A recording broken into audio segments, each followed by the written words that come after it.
You good, Cameron? Okay.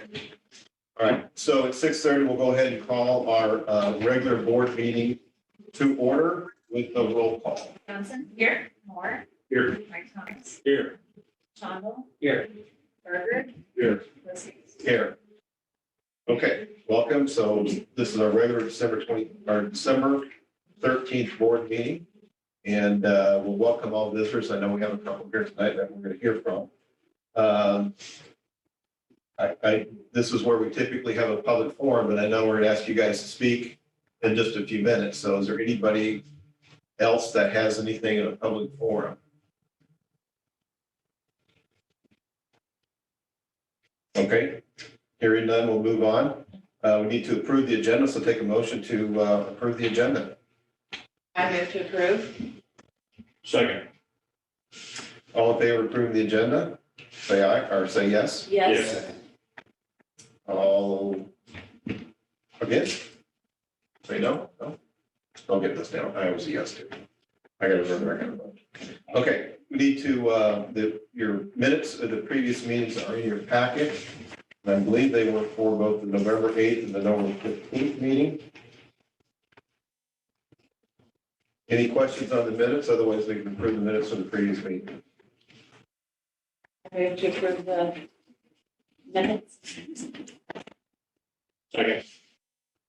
All right, with a motion and a second, all in favor of approving the minutes of the previous meetings, please signify by saying yes. Yes. All opposed, say no. It was a yes.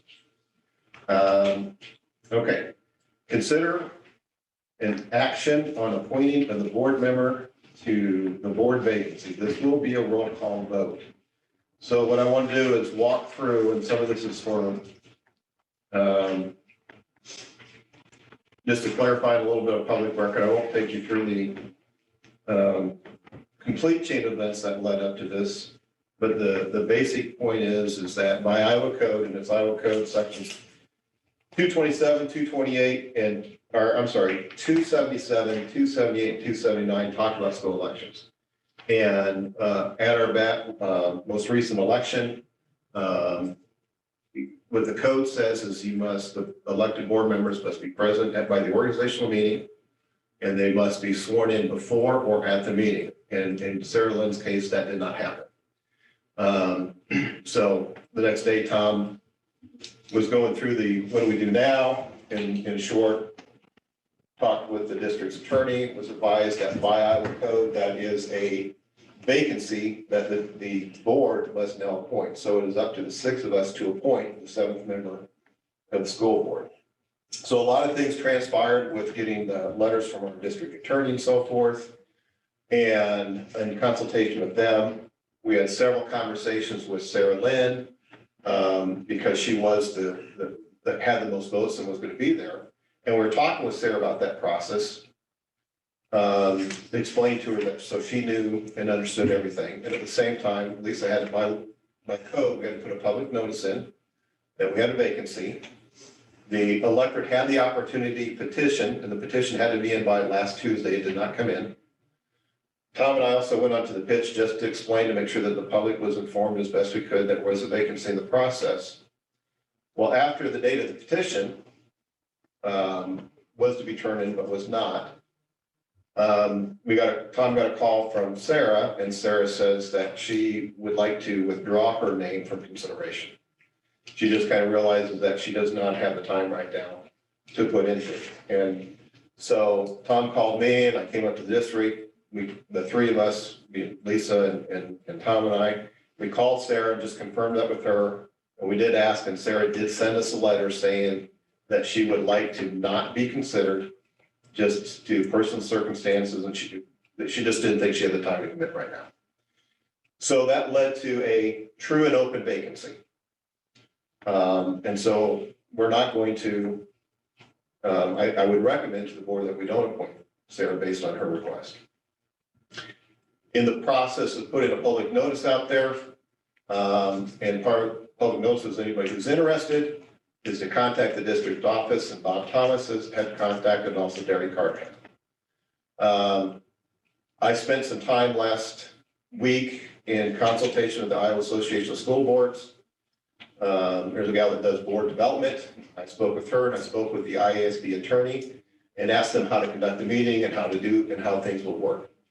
So based on their advice, I've invited both Derek and Bob to be here.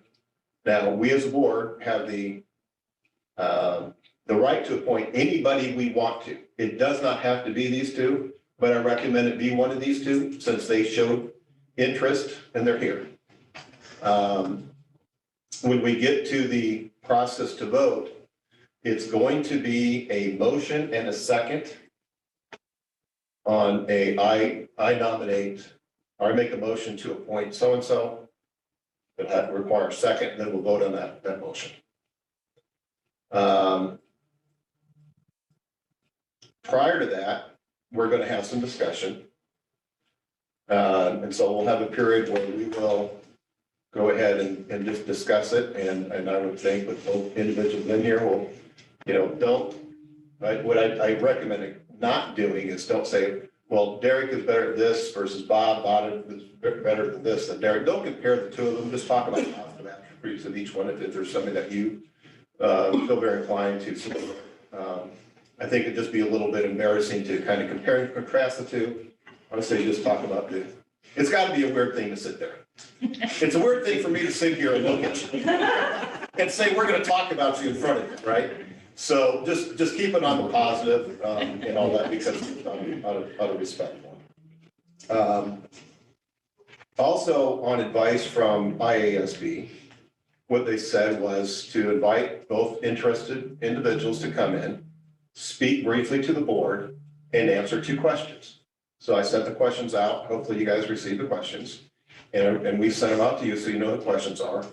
Based on advisement from IASB, we are not going to ask any follow-up questions. So whoever speaks first, say somebody speaks first, nobody asks a question, second person speaks, well, I want to ask a follow-up question. Well, that wouldn't have been fair to the first person. So to keep it even, the only thing we're going to do is listen to the responses. Okay. So at this point, we're going to start with the questions. And I thought about who's going to go first. And what I will do is, Bob, since you've previously been on the board, I'll give you your option. You want to go first or you want to go second? Your option. I'll go first. Okay. I've been through this before. Yeah. I got it. I figured so. So Bob, the first question is please talk to the board about why do you want to serve on the school board, Centerville School Board? Originally, when I got involved with the board, I didn't want to be on the board, but other people told me I should be on the board. We're talking about the other superintendent that disappeared. But then after I was on the board, I became interested. I want to do the same stuff you want to do. There's stuff we don't have done. And so I want to see the junior high thing finished. I feel pretty good about the football field. And I sort of think maybe not taking several years to do that. We ended up with a better product than if we had done it real quick. And we got to work out that preschool thing. And that's a process thing. I remember one time somebody told me that a good law takes 10 years to work out, like what's our reading program called, federal reading thing. But that took years to develop. Social Security took years to develop. Medicare, and I think in our building things, it takes a little longer than jumping into doing things and getting things done.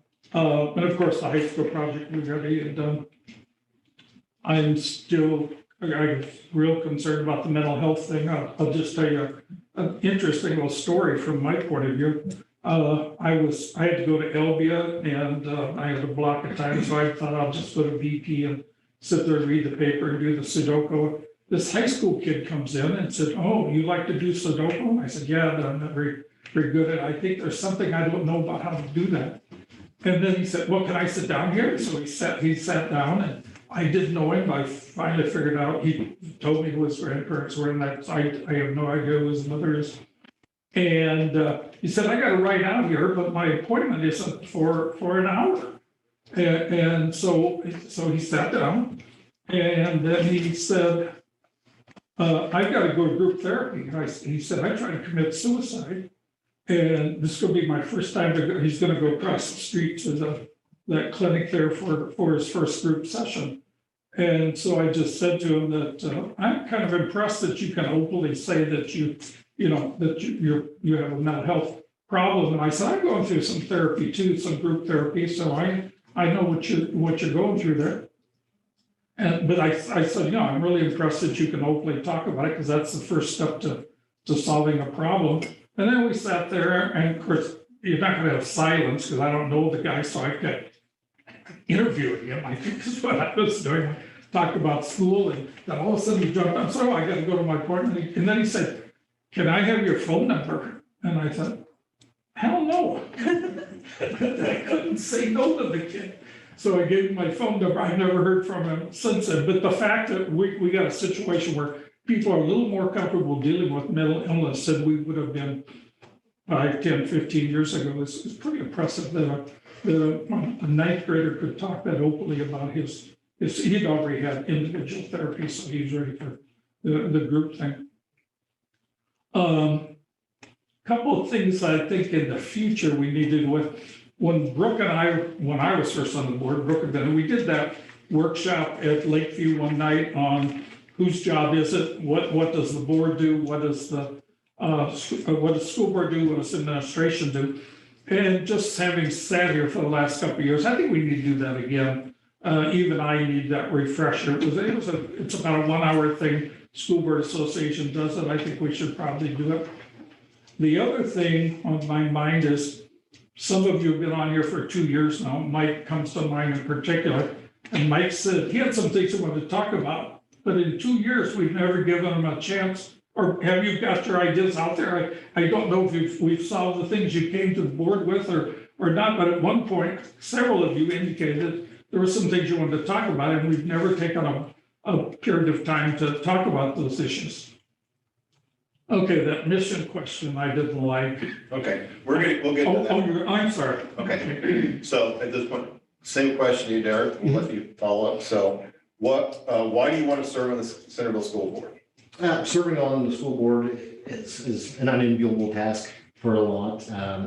You get a lot of flack and you know, it's unpaid. Most people don't realize that, but I feel the direction the district is going, as well as Centerville as a community, is fantastic. And you have to live under a rock to not see what's going on in our town. And through various organizations that I'm in, through my personal network, business network, and things that I do day in, day out, I feel I can offer a lot to the board, some new ideas.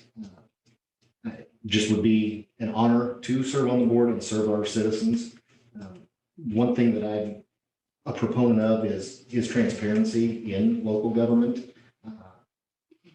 Various committees I've served on with some of you in the room, you could have a billboard every 10 feet and some people are going to say they don't know about something, and you're not going to fix that.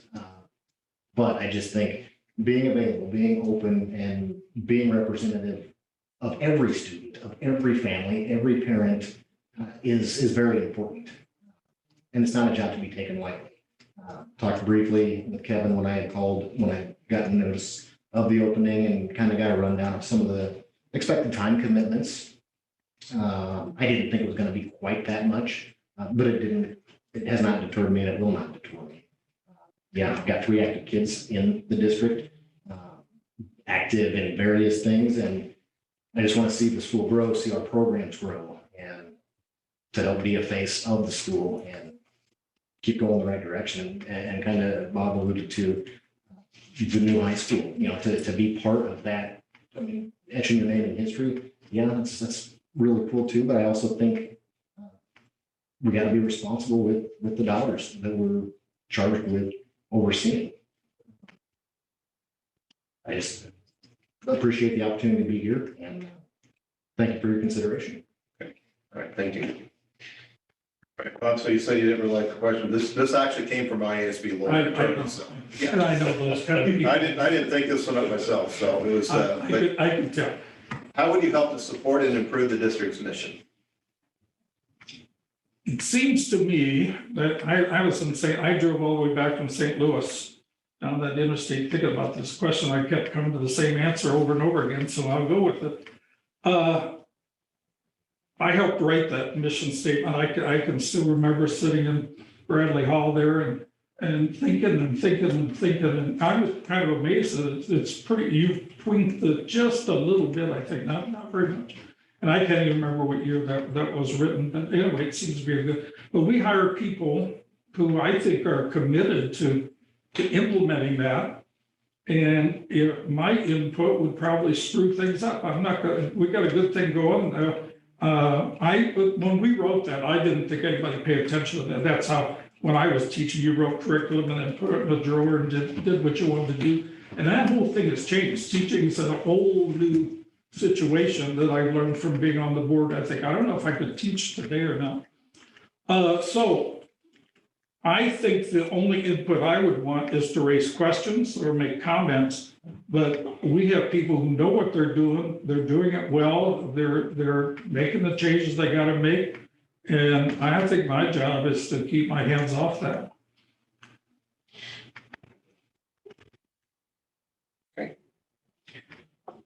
Same question to you, Derek. Yeah, that. How would you help to support and improve the district It was mission? a thinker, definitely was.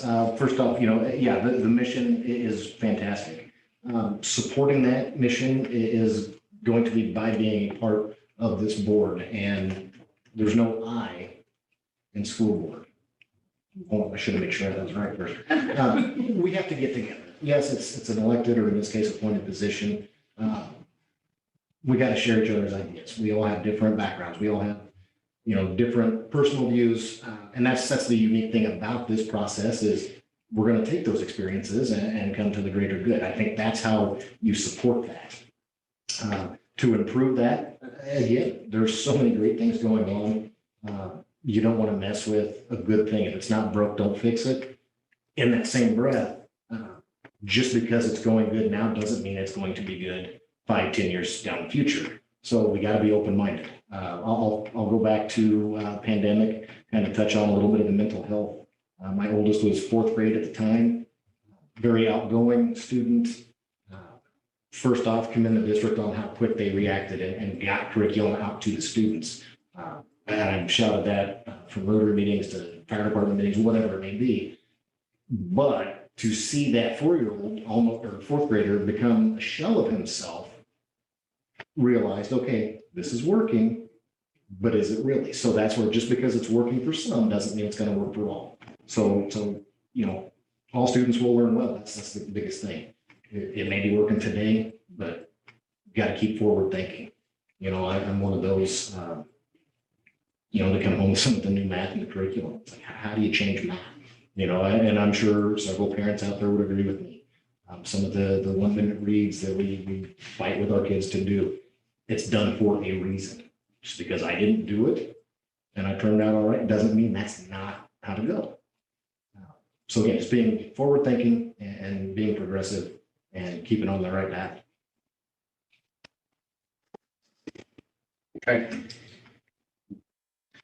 All right, thank you both. And again, I know it's a little bit weird to be in here and I thank both of you for being willing to serve. Unfortunately, we can only appoint one. So at this point, we appreciate that. We'll just have no more comment from you guys, and I will open this up to more discussion. It's your time to talk and think out loud. Just appreciate both of them wanting to try to fill this position. We had 2 to choose from. Yep, definitely. You can't go wrong with either one. I would agree with Mr. Carter, is very qualified. So there's no doubt his appointment would be a good choice. Bob Thomas lends a historical perspective that no one else can provide. And that historical perspective has saved us sometimes from making a mistake. And I wrestled with this for a week or 2 now that we've had this problem. And it finally came to me tonight about 20 minutes before I came to the meeting. and that was the public, the voters made a choice. And I think, in my mind, I have to support. I'm kind of in the same position you are. My thing is that, you know, if Sarah would have realized that she couldn't dedicate the time to this in the beginning, that's a lot of votes that could have went elsewhere. We don't know what would have happened.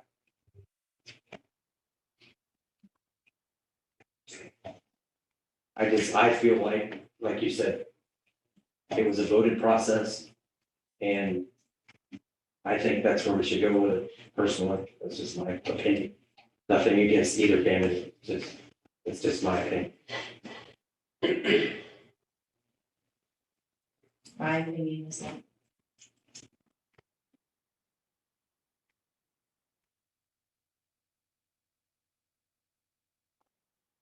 You're new, you don't know either of them.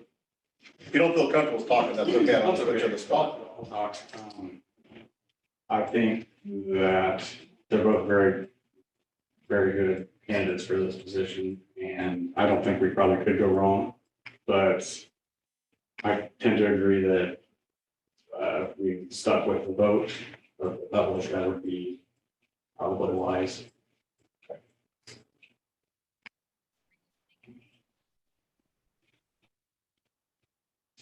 I make a motion to appoint Bob Thomas for a vacancy. A second. We have a motion, a second, to appoint Bob Thomas to fill our open vacancy. If we have a roll call vote, please. Johnson? Yes. Moore? Yes. Mike Thomas? Yes, Berger? Yes. Shondell? Yes. Liskus? Yes. Derek, calling you in 2 years, bud, Absolutely. please do. because there's 5 openings, and seriously, I know that you and I talked, when you first called me and we talked, you said that you just kind of got around late to that process. I think based on your writing campaign, had you done that and ahead of time, who knows? But I would say, please look forward, that based on conversations with you, I'd really encourage you to run in 2 years and look forward to serving 2 years. I appreciate the opportunity. Okay, Bob, congratulations, sir. Thank you. thank you, Derek. Thank you, Thank guys. you very Thank much, you. appreciate it. Yeah, thanks, guys. Thank you.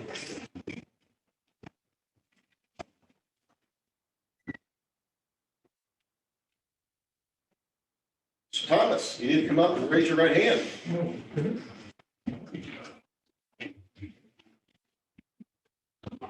I get the chair with the crack. I said this one. That's what happens when you're late. Do you solemnly swear that you will support the Constitution of the United States and the Constitution of the State of Iowa, and that you will faithfully and impartially, to the best of your ability, discharge the duties of the office of board member for the Centerville Community School District as now and hereafter required by law? All right, welcome back to the board, Bob. I took notes of everything you said, so I'm gonna hold you to it. All right, and to the board as a whole, thank you for your thoughtfulness. I know that this has been a lot of work.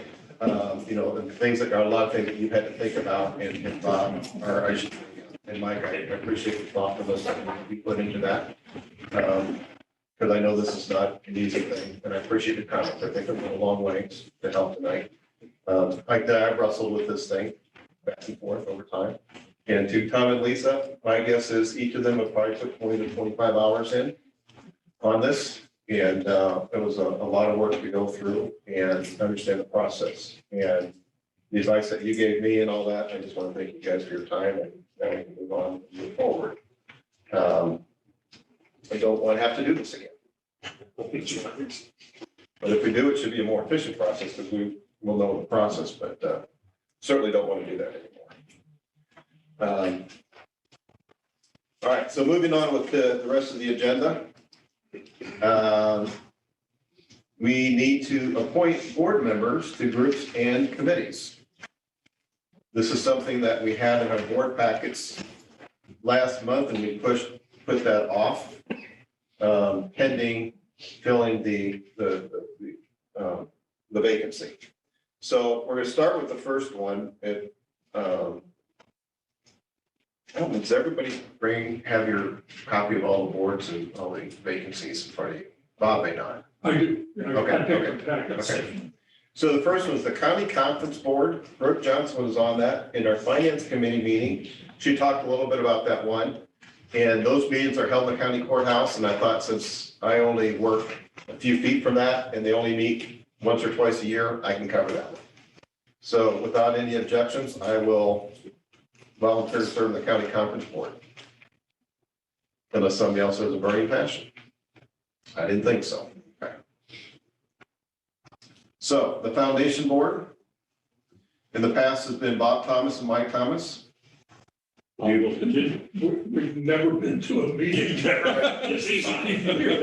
But we'd like that to, we think it's gonna change, right? Well, see, they just shut down during Right. the COVID, and then we had a little trouble getting started. But I've got to respond. I'll make sure that, and they've done some reorganization, and they've also done some new recruiting. So Bob and Mike will get you so you can make sure and get to the meetings when they have it. Sounds good. Okay. Okay, I just wanted to make a comment. Sure. Last time Kevin never got on the committee, so he should. Chris. I'm sorry, yes. Chris, I was on a committee. what were you on? School improvement. Yeah, but- Never met. But anyway, he should have an opportunity to be on something that he wants to be involved in. Yeah. If he Well, wants. there's some opportunities coming up. Okay, Because Marty is not going to be on it, obviously, on any committees. that's true. Okay. So in the Finance Committee meeting, one of the things we talked about was that we had two separate committees here. One was the Negotiations Committee that really does certified staff, and then at the same time deals with support staff. And then there's another one for the Administrative Salary Committee. And one of the things we talked about is the Administrative Salary Committee, being all board members, that now becomes, if all board members are meet on it, becomes a public meeting, right? And what we've traditionally done in the past is the raises for the administrative team has been in line with whatever we did in certified staff. Since those tend to be the same number, same percent, we thought we should probably just not appoint anybody to the Administrative Salary Committee, not do that one. And that the Negotiation Committee would pick up the role of the Administrative Salary Committee. In other words, one salary committee, is what it is, okay? So I was on that one in the past, I will stay on that one. Bob? Yeah, I would stay on there. All Because right. that tends to be something you do during the day. Yep. Almost always, so it's a problem. So we have an opening to fill Marty Brasser's role on the negotiations. So that really will, the way negotiations will probably roll, we talk about this again in the Finance Committee, is we'll probably start, the Finance Committee will start the work next month on looking at and what the budgets are going to be and so forth, the 5-year projections. And then once we kind of have a number, we'll turn that over to the Negotiation Committee. And they'll go forth and when it's time to do contract negotiations. Now, I'm going to make this statement right now, is I'm on the Finance Committee and I want to stay on it. I would like somebody else from the Finance Committee to be on the Negotiations Committee because those two are so closely tied. Brooke has asked to not be on the Negotiating Committee and she's on the Finance Committee. With me? Okay. So we need to replace Marty Braster, and what I would say is whoever fills Marty Braster on the Negotiation Committee also fills Marty's seat on the Finance Committee. That would be my preference. It's up to the board to people to volunteer and appoint, but what are your thoughts on having the same person fill those people? Doesn't have to be that way. There's just some continuity. It makes sense. Makes sense? So do you want to be on the Finance Committee? I have a lot more about finance. We all do. That's the only place you're gonna learn it. If you're just on the regular board, you're not gonna. You speak any foreign languages? Not very well. So It probably wouldn't be bad for one of us that's in 4 years here, at least one of us be on that probably, because we could have major turnover. Correct. Yeah. Knowing that I have a lot to learn, sure. Okay. I'll do it. There's, yeah, we can talk, so we, like today, we met at 5, so we have the regular board meetings, and before those, the finance committee meeting works. When we have work sessions, the facility committee, so it's one or the other, you got a 5 o'clock meeting once a month, so. But the finance committee is the fun thing, so. Sounds like you want to do that. Let me do a timeout. Did you hear what's that committee that meets and decides how much money the state has? Revenue estimating. Did you hear their report today? I did not. 3%. The revenue has grown 4%, but they've recommended 3%. Yeah, That was it's- less than we were talking about. Really? Yeah, I thought it would be hard to. They're starting to get their arms around the inflationary factor. Warren Register had an article on that. My last superintendent's meeting, we had 3 representatives from Des Moines. 2 of them were from the education groups, and one of them was private entity. And they're thinking that, we talked a little bit about this in the finance, so I don't want to steal Kevin's thunder on his report, but it appears that the legislators are going to be confronted with a little bit higher supplemental state aid allocation than they had in the past. And that's somewhat attributed to the state of Iowa having 1.24 billion in their coffers. So I think that there's reasons why the numbers will be higher, both in resources and then on expectations as well. The reason I think they're lower is the Republicans want to get rid of the state income tax. They got to grab money someplace to make up for that loss of revenue. That was my first take on Yeah. it. Okay, I got us off topic. That's okay, but so, Tim, the finance committee, it can get very technical. And there's a lot of lingo and stuff, but the Iowa Association of School Boards website has some training and things on there. And then a year from now in November, I highly encourage you to go to the convention because there's some great seminars. And we can get some printed materials that will, and I'll sit down with you one-on-one because if you don't have, and I'll work with you on this, but if you don't have the base of the lingo, it's hard to track. When we start talking about supplemental aid, and we start talking about spending authority and some of these other things that Lisa always has to remind me of definitions of that. I'll work. Okay, in our board brief things here at the end of the thing, there are some workshops that you can do at home, I think. Yep, yeah, and I'll get with Tim on that. That makes some sense. There's also February, what is it, 16th and 17th? They have some workshops scheduled. Those are generally pretty good. Yeah, you're gonna want to do as many as you can just to get kind of immersed in some of the things that we do. Maybe I could offer up a couple of other things with Tim as well. We have 2 really experts that we count on, that we work with. And they've been a real asset, I believe, to the board.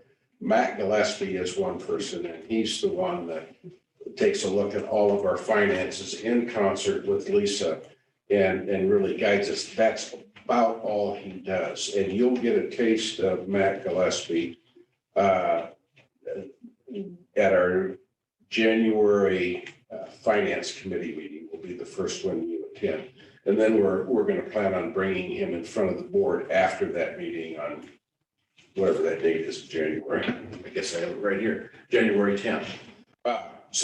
And then the other one is we have a program that Lisa manages for us again in terms of our 5-year projection, which has been, I think, pretty powerful for us to play out where we will end up. You'll be a little overwhelmed with that. I get overwhelmed with it every time we talk about it, but it's a program, a highly technical program that does all the math for you, just plug numbers in. In order for us to have this goal with our solvency ratio, for example, or unspent balance, how do we get there in 5 years so we don't fall behind? Well, we're gonna have to have 2 less teachers. You plug that in and then it'll tell you. So I won't dwell on it now, but those are 2 things that helps us all to relax a little bit because we've got 2 really good sources to help us. After a couple budget cycles, you'll put it all grow, so. Okay, so we'll put Tim on the negotiation committee and the finance committee. So just to kind of finish up the finance committee, I know I gotta go back above, it's gonna be Brooke, Tim, and myself. Okay. The school improvement committee, are we gonna get back to having SIAC meetings? Yeah, we have to do that. That kind of fell by the wayside during COVID, but I think now that we need to talk about that and get back on that. Okay. So we need board members that will be on that. You've done that in the past, and I guess, yeah. Okay. ADLM. So that was a Marty position.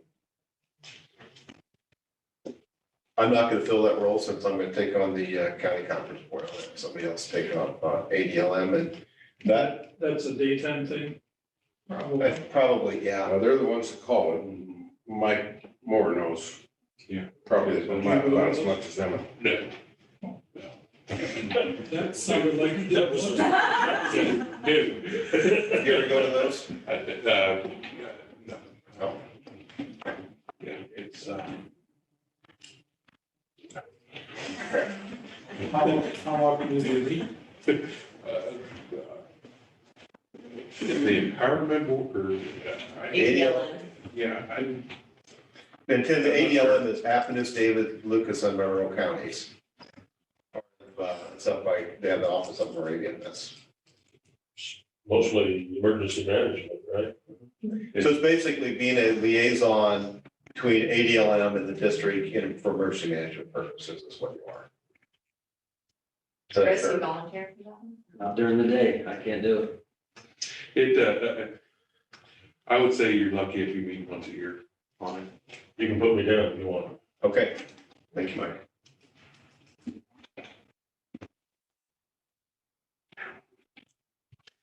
So you have all the notes in there. Okay. Then facilities committee, as we talked about last month, was continuity, having Bob and Mike on that one because of all the things that we're doing, so, okay.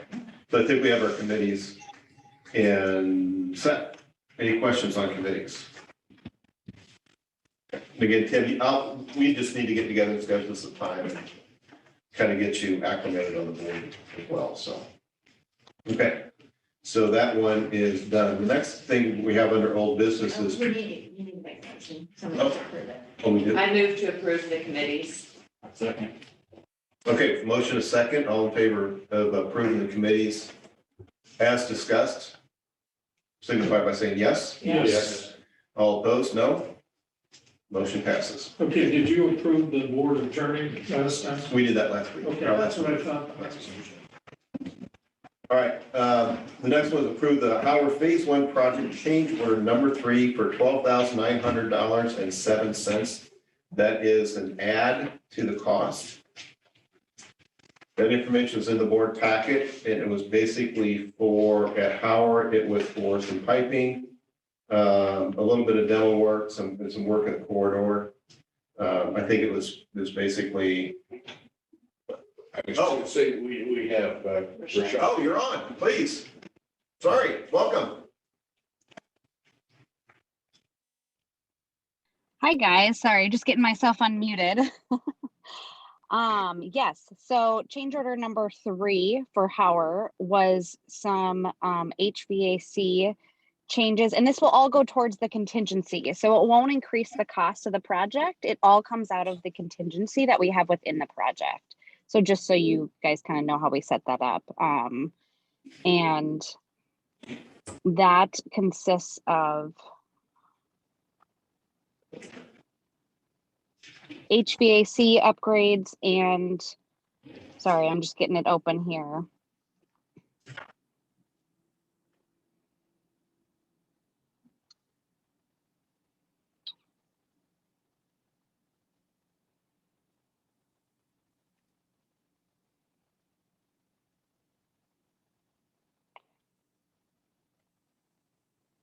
Can you guys still hear me? Just want to make Yes, sure. yes, we can. Okay, okay.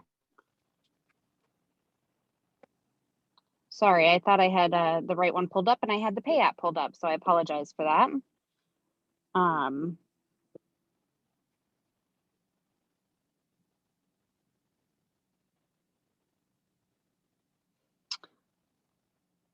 And I have number 4 pulled up, so.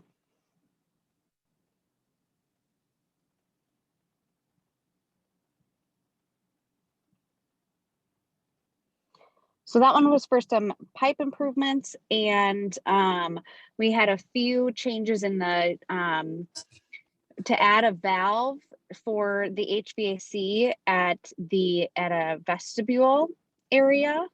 And that was an add to the project because they had actually installed that in the floor, and that floor was not able to be, we can't remove it obviously. So we had to add valves up into the ceiling space in a classroom, and it's actually the science room at the end at Howard into that vestibule area. So that's the bulk of that change order for that particular change. Motion to approve change order number 3. Second. We have a motion and a second order to approve change order number 2. All in favor, signify by saying yes. Yes. Yes. All opposed, no. Motion passes unanimously. Moving on to new business, the next item is approve Howard Phase 1 project change order number 4. Rachel, please. Yes, so change order number 4, this will hopefully be any of our last changes on this project before we return the remainder of the contingency.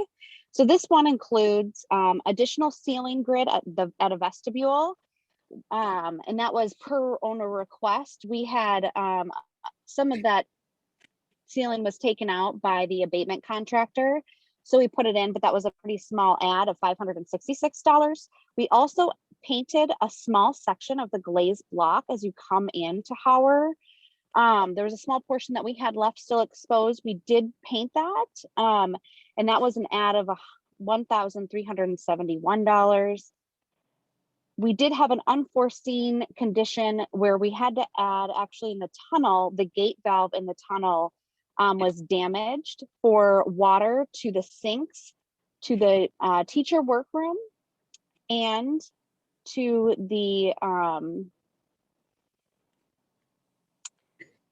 classroom there, the tag room.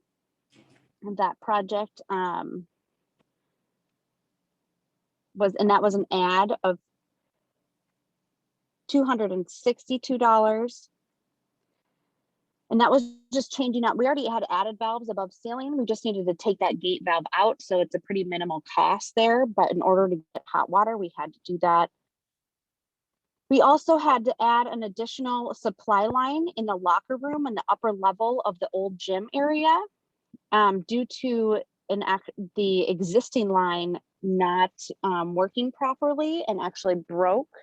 So we had to replace that line and run it in the locker room in a concealed area to the other two. So there's 2 locker rooms up there. One locker room, we had to run it through that one locker room and into another. And that was an add of $1,316.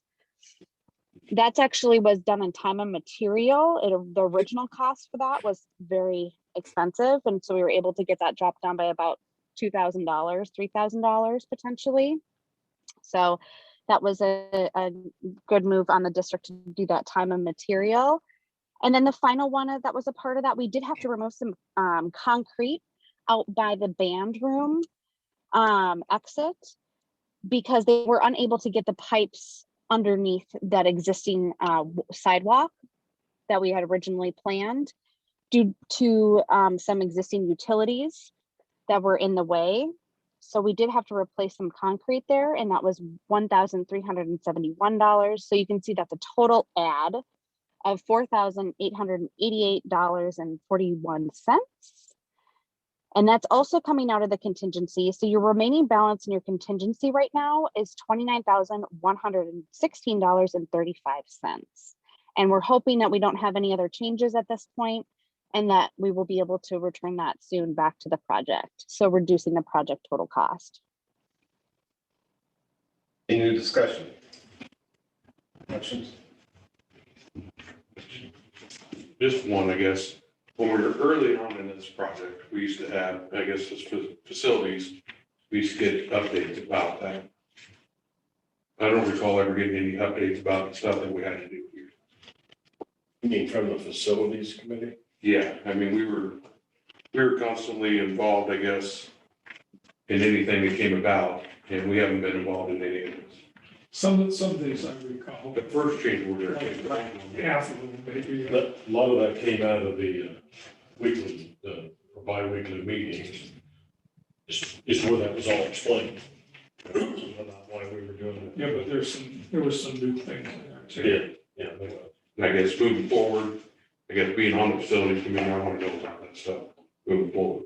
Sure. That, Well, we tried to keep everybody notified of our meetings, but maybe there was one or two at the end you didn't get a notification of. So do these come at like on-site construction meetings or Yeah. something? yeah. With contractors, subcontractors. Karen, Yeah, I think we got a little remiss there. We may have had a couple there at the end that you didn't get a notification of. Well, I say moving forward. Let's do I think that. that's part of the, being on the committees is knowing that stuff. yeah, So,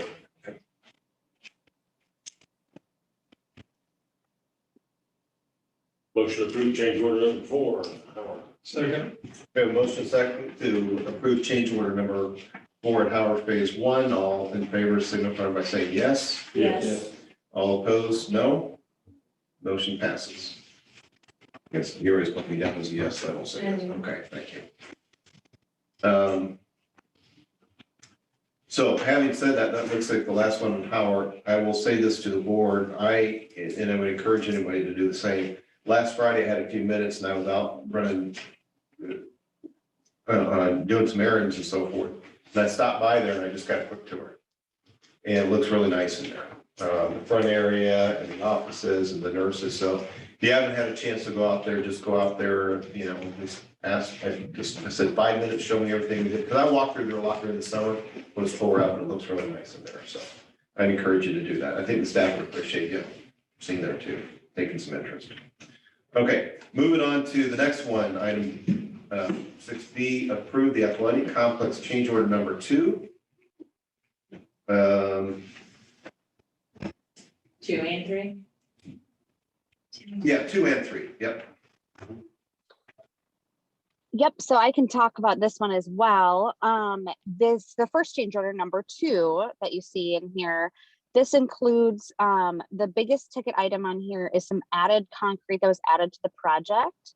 And that was, there were some items, and we had talked, both of these items were definitely talked about during, I think everyone would remember these as well, during the construction meetings, but we did add some concrete and repair and replace some concrete over by the existing bleachers. And we added some additional concrete over by the new bleachers, and then added some concrete as well over at that sign that says Paul Johnson Field. So there was some additional concrete there, and that was an added cost of $18,693.03. And then we did have a second change on this one as well. So there was an existing pipe that ran underneath the bleachers that was kind of falling apart. The building committee, I believe you guys were also involved in making this decision, but the cost to replace that pipe, now that was the time to do it. And that was a cost of $7,234 to replace that pipe. That pipe was, like I said, breaking down, and it was best at that time to replace it. It runs underneath the track and through into the bleachers. And since we were tearing up the track and everything, it was the time to replace that. So that's a total cost of $25,927.03. And that would be taken out of the contingency amount. Do you want me to move on to change order number 3, or do you have any questions on change order number 2? I don't have any questions, but I think it would be appropriate to talk about 3 right now also. Okay, yes, certainly. So change order number 3 is just to return the remaining amount of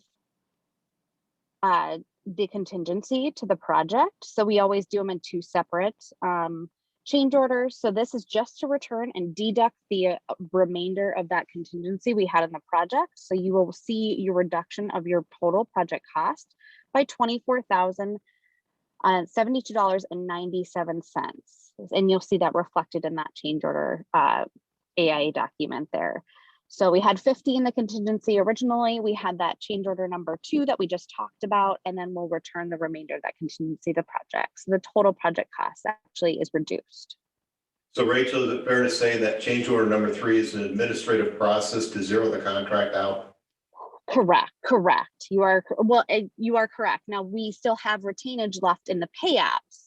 So we're not saying that that project and the contractor is done with their work yet, because there's still some punch list items that they're done, but we're done with any changes on the project, if that makes sense. It's to zero the dollars. Correct. Yes. Yep. There's still a punch list to do. Okay. Yes. Okay. Because I had to look at change order number 3 several times to really figure out what it was. So I just want to make sure everybody understood the concept of the document. Okay. Any discussion on the athletic complex change orders number 2 and number 3?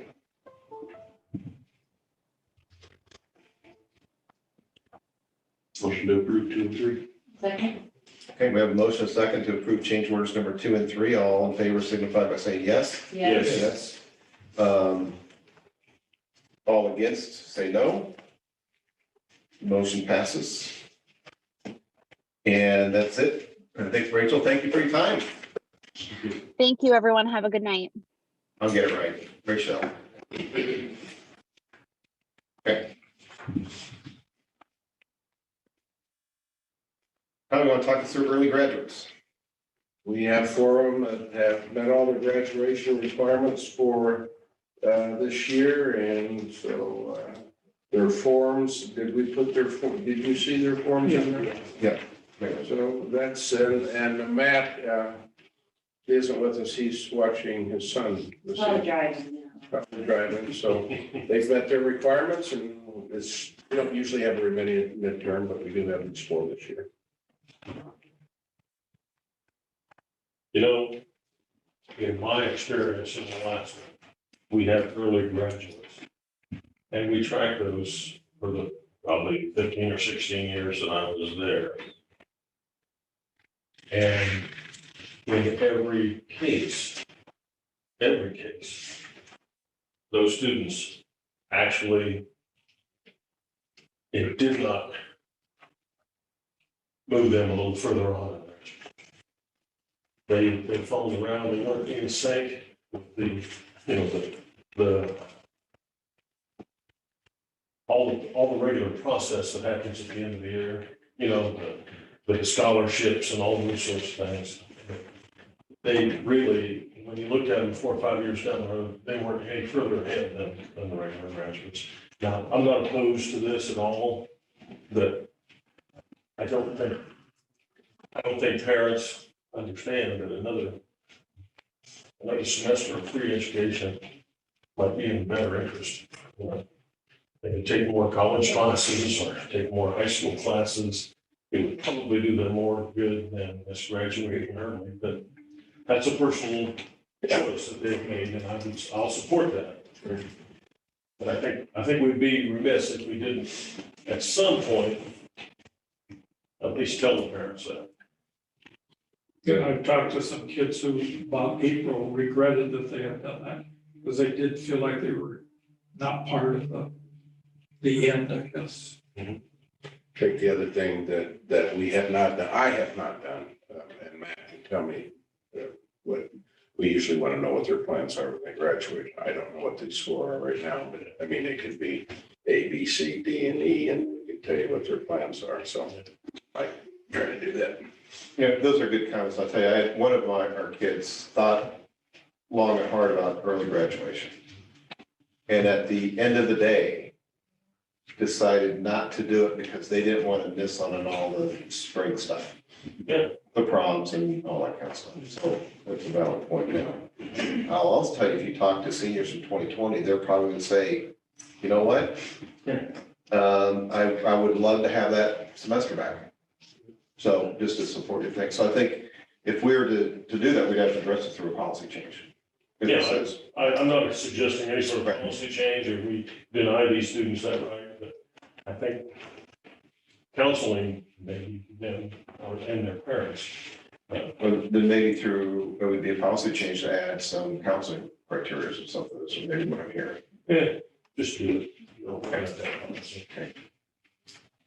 Motion to approve the early graduation. Second. We have a motion second to approve 4 students for early graduation. All in favor signify by saying yes. Yes. All against, say no. And the motion carries. Next thing, the board packet is annual snow bids, and if I remember correctly, it was a change in rate from $7.25 to $7.50. And that is per incident that we goes out there, and I think personally, only a $25 change with the increase in gas prices is a bargain. It's always a bargain. And you look at how many, if you go back a couple years, we were paying close to 6, and how much we added in concrete. I think we're getting a pretty sweet deal here. Motion to approve snow bid. Second. We have a motion second to approve the snow bid, because we only had 1 bid from Chico's, correct? Yeah. Yep. Signify by saying yes. Yes. All opposed, say no. And that motion passes. Next item is to approve the student support handbook amendment. Support staff. I'm sorry, support staff handbook. Somebody needs new glasses. I move to approve the support staff. I have a question. Okay. Let me get to that. I'm in favor of supporting, basically what Tom is asking for is to reimburse the full amount of the driver's cost of physical. Right? So, Didn't that come from, did we have the conversation over there? I mean, yeah, I'm in agreement I'm with just this. saying, there was some board suggestions Yeah, on doing that. we Okay, go ahead. didn't realize we didn't pay that. So as I read through the language in here, it says it will be paid over a 3-month period. So do I interpret that as if the physical is $150, we're gonna pay him $50 and $50 and $50 over 3 months? You gotta ask Lisa how we do that. I have another need. If we chose to give them compensation back at all at once, we could do that. Yeah, Okay, Yeah, So- why is it even written in here? I'm not sure. If you want to strike that right now, we can. I think it's, uh, Kevin, this is Tim. yeah, We've always been reimbursed the full amount. okay. I've never had to, I didn't even know that was in there. Reimbursing 3 equal payments as long as the person remains employed to school district for 3-month period. Since I've been here, we haven't. Okay, so we need to amend that. Yeah, Okay. if you just want to strike that sentence, I can just do So does that. everybody have a copy? I can't make the motion, but I'm gonna read this and then have someone make the motion. Okay. On the very bottom of it, it says, costs incurred in the process of acquiring a CDL or endorsement required to transport school children, including the out-of-pocket cost of the CDL physical after producing a paid receipt will be reimbursed in 3 equal payments as long as the person remains employed by the school district for 3 months. So I think what we're hearing is, will be reimbursed, period, and strike the 3-month requirement. right. So I move to agree with the suggested changes. Second. We have a motion to second. All in favor of amending the handbook to include the entire cost of the CDL physical and paid immediately? All in favor, say yes. Yes. Yes. All opposed, say no. Motion passes. Thank you. Yeah, but what we just did is we passed an amendment. Now we gotta pass the whole thing as amended. It's gotta be 2 votes, I think. We could do it that way. Parliamentary procedure wise. Says social studies teachers. Okay. Parliamentary is, we should, yeah, So I will make a motion to approve the amendment. Second. all in favor of motion to approve the amendment to the policy, signify by saying yes. Yes. All opposed, say no. Thank you. Got it. And that's why you're here. But now we gotta pass it as amended. We just did that. Did we just do that? We just did that. I got lost on the way. I'm not letting you do it twice. I would agree with you. All right, next we have our personnel business procedures for resignations, transfers, contracts, volunteer, and sports official. I do have a question real quick on this. So why do we have the officials report, and then we also have the, I mean, It would probably just be, well, because some of those officials are paid through payroll. So the ones that aren't paid through payroll, we just enter them in the bills so that when we do the bills, they're just already there. That makes sense. it doesn't. No. So, because I checked, Yeah, because I've been wondering this for a while, yeah, and it's, I use Rich bonus as an Okay. example, okay? So we had he's on here 6 times, yeah. right? And with the addition of the late one that you sent, he's on there 6 times now in the financial reports. And I guess I don't understand what the purpose is of having the 2 separate documents. Well, let me look at it more closely and Because isn't it because you pay them? The financials is Right. how you pay them. This is your approval to pay them. It's two separate things. right, but I think you say it's. We pay in them the first and bills. approve it later. Oh, is that what you're saying? We're doing it at the same time, essentially, same meeting, right? Yeah. I just don't understand the purpose Of listing it twice. Yeah. It doesn't make sense. Yeah, well, let me look at it. I think it's just because she's entering them so that tomorrow when it's time to pay, she doesn't have to.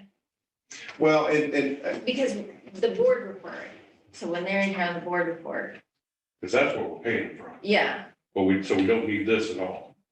I think the purpose of them having that to begin with was because some of them might, not very many of them, might not be in this board report because if they're employees of us, they don't get paid through here, they get paid through payroll.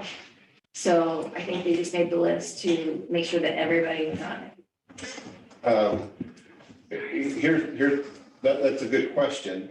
But you may think is there's a lot of things that staff gets that for extra hours, that they're part of the leadership programs and different things. We have a separate report to approve those. Well, but they're not in the board report, the bills section. He's saying that there's a list Yeah. and then they're also in the board report bill section. And I'm saying it's just because, well, I see what you're saying. It's like we shouldn't have that We list. shouldn't have the, Or if we're just gonna have the list, we're just gonna put the people that aren't in this report on that list. And that's what we'll do.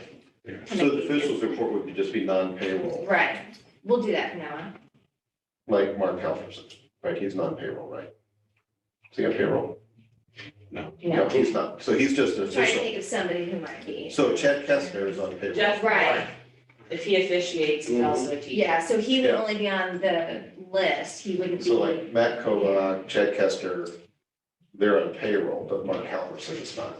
Yeah, he's right. It's redundant. Okay. I'll withdraw We'll my fix analogy. It was just really confusing to me and I didn't want to, it was making it seem like we were paying them twice. Oh, yeah, yeah. Oh, We're not. I know, but it makes it, Yeah. it appears that way. You know what, to me, No, I It shows get it. up twice. yeah. We'll fix it. Yeah. That's been bugging me a while. We're going down that list. Huh? Yeah, I've got another question for, gosh, I forgot people's name, well, Terry and Julie. Now, these positions haven't been filled yet? which one are you talking about? Oh, all these these aides that have resigned.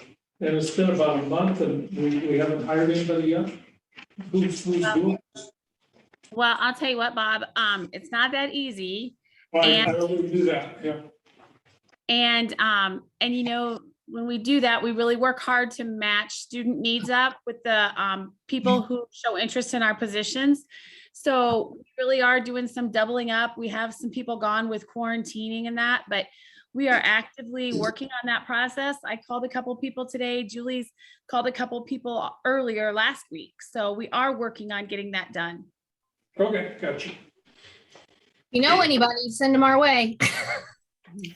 Okay, We just hired a couple last month. Bob, I know that. yeah, but these are 3 new ones, I think.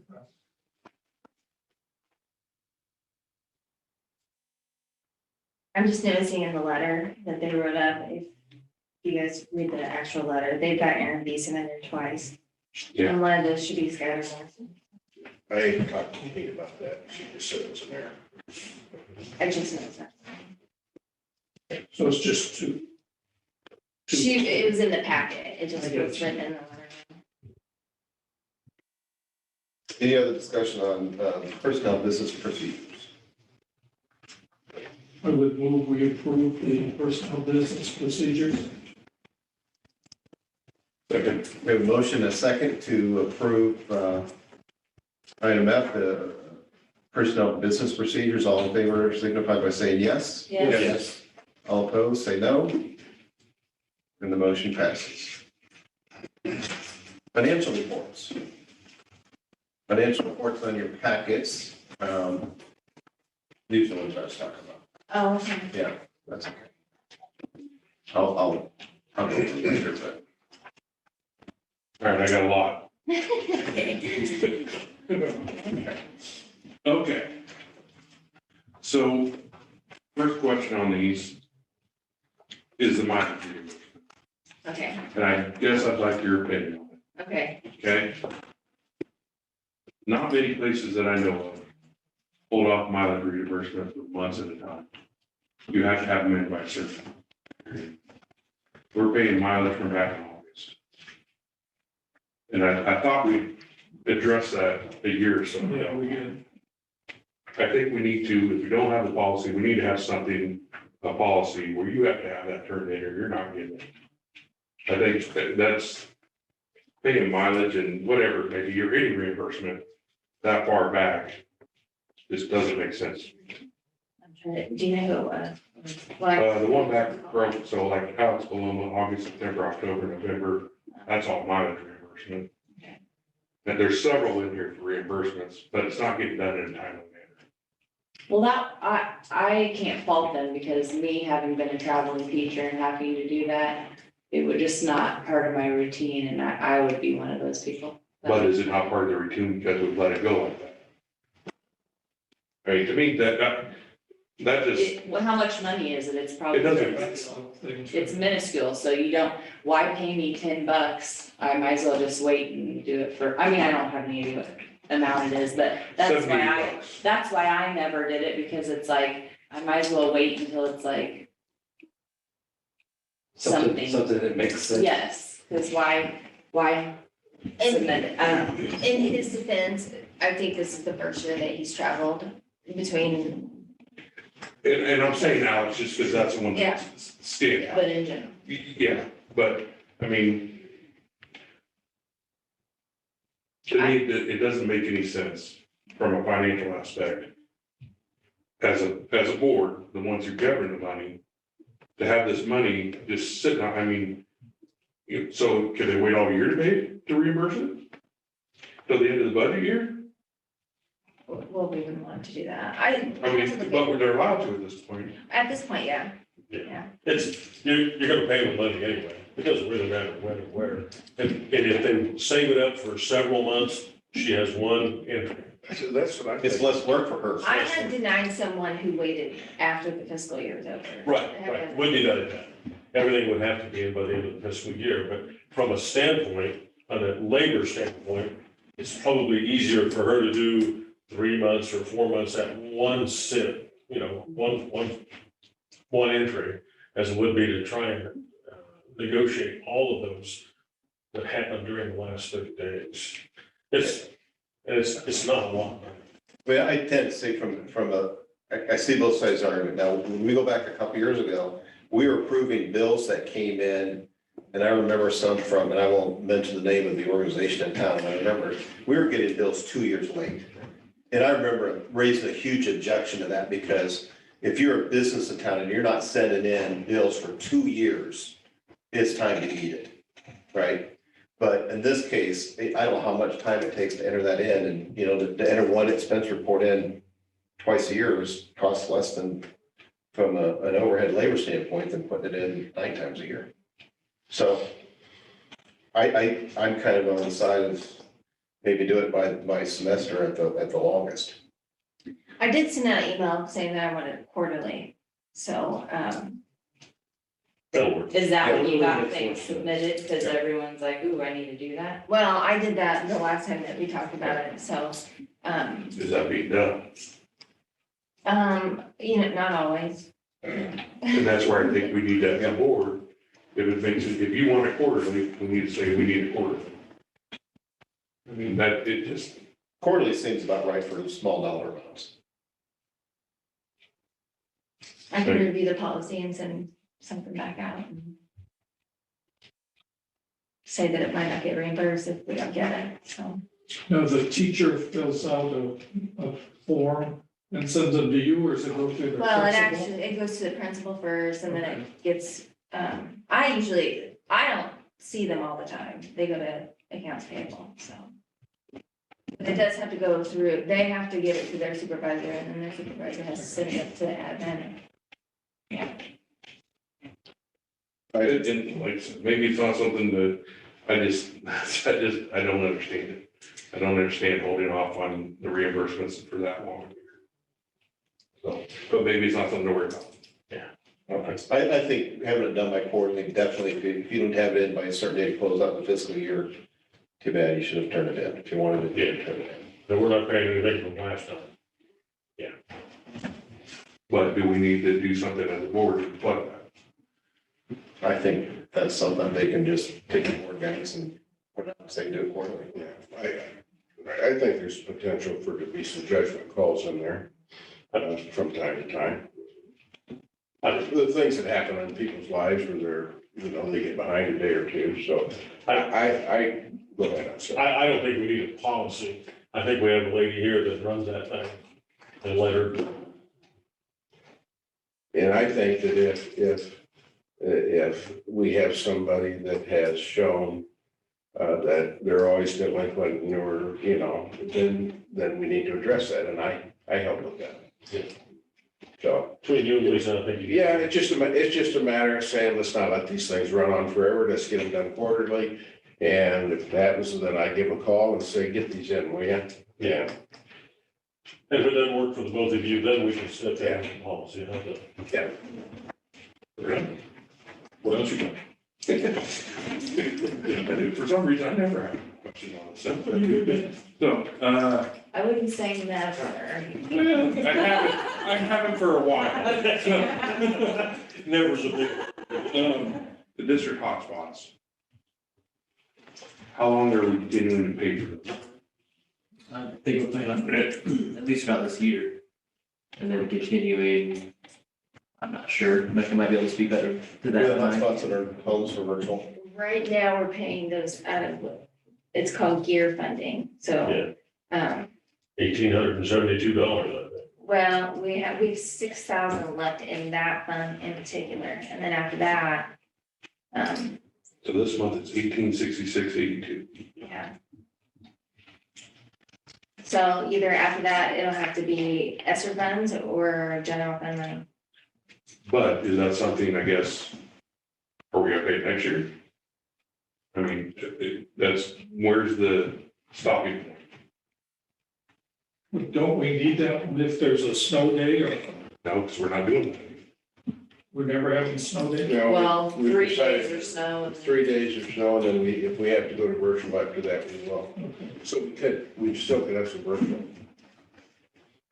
Yeah, as long as we're gonna have a virtual plan in place, then I think we probably. But Mike, I don't know how we can give you an answer of what we're gonna do next year. Well, but I guess, I mean, we're in December and we're still in the fiscal year.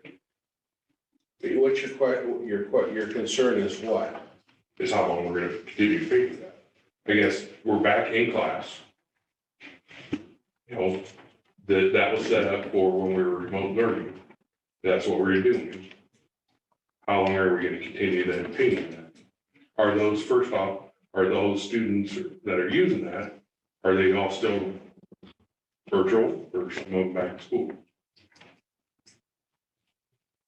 I know, just with me, which I don't do much with the virtual academy, a lot of those are with the virtual, but then if someone goes into quarantine, they don't have internet, we let them take one home, kind of case by case basis with the principals telling us, hey, we need one for the student, and we just bring them over, because we have a few in here. It's a good question. I think we just got to write it a little bit longer. I don't know. But you're saying we need that right now, right? Currently, yeah. Or that it's being used. That's If you the- weighed in on it just a little bit, in terms of like, COVID and remote learning, virtual learning. We, currently have a lot of students that, whether it's medical or, we have a lot of SEL issues, anxiety issues, things like that, the nation is actually experiencing with youth. And so we have a lot of students in our program, right now that maybe we weren't necessarily bargaining for. So I agree with Mr. Rubel, with it being December, it's a little difficult to sort of predict for next year, but in my mind, it is a program that we would continue with, but, I don't have that total say either. In my saying, are we gonna pay for that? That was obviously how that was, but I guess, first off, I wasn't aware that we're paying it from a different fund. That was never expressed, I guess, that I know of. Number two, once that fund runs out, are we capable of paying it for with the funds, with our budgeted money? And I think that's something that I guess, looking at it, I can't just say, okay, well, I'm just gonna continue to pay it, because I don't know if I can. And I wasn't aware of any other problems. But we'll monitor it for the rest of the year, we'll plan for it. And if those devices provide support for students to learn and stay connected to the school, I would assume that we would want to continue to do it. If we run out of money in one fund and we have to budget for it, prioritize how important is it? We say it's really important. We continue to do it. Well, then we have to find the dollars to do it. And then that boils down to the priority. But, could we have, we thought we were well on our way out of COVID. Well, we're not. And we still have cases where these types of devices are used. So, but Well, Lisa can put it into the flow chart, Well, yeah. and then I we mean, can know if we have money for it or not. we have 6,000 left for this year, so that's what, 3 months probably? Yeah. Right, yeah, and then after that, we have to decide if Esther's gonna pay for it or your general fund. Okay, now Tim, or we don't do it. what fund are you using right now? It's called GEER, it's GEER. Where'd that come from? We got some of it last year, it was just, I think we got, wasn't that, I think it was like 80 to 90,000. We used most of that for connectivity, because that's the only thing you can use it for. So that was, what we have now is just spillover from last year that we didn't use. So that was a pandemic COVID stimulus bill. Yeah, they gave that to us specifically for connectivity, but there wasn't a second round of it. So in March, we're probably gonna be faced with this decision. Right. Okay. And again, I guess the point, the whole thing was that, where was the money coming from? Okay, and how were we paying for it? So there's how many devices out there right now? I have no idea. Couldn't tell you on how, I have to look at the inventory.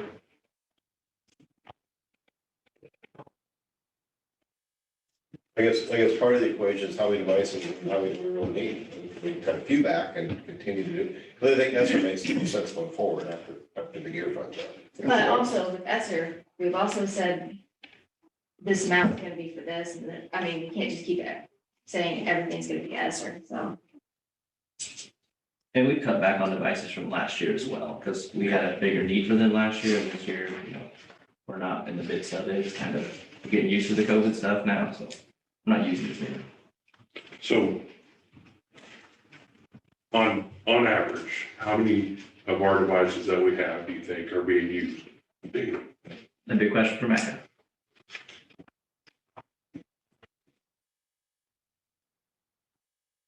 Okay. Matt? You might not have heard. He's probably driving. Matt shared with us, he sent a message. He has not been able to get back on. So we can call him. Hello? But he hasn't. Hello? There he is. We can hear you. Hello? Okay. I was able to get connectivity. The question was, how many hotspots do we have used right now? Right? From CHS students, I don't know the number. Shelley keeps track of that. I don't have, I couldn't tell you that number immediately. I'd have to get back into the office tomorrow and talk to Shelley. She has the documentation on that. And then I guess the ones that are using it are ones that originally signed up when this whole thing started to say they didn't have internet. Would that be fair? So we may have rough estimate 50 that we paid for. 50 is actually a really good estimate, because we had 75 last year, and we have less this year than we did last year. On average, maybe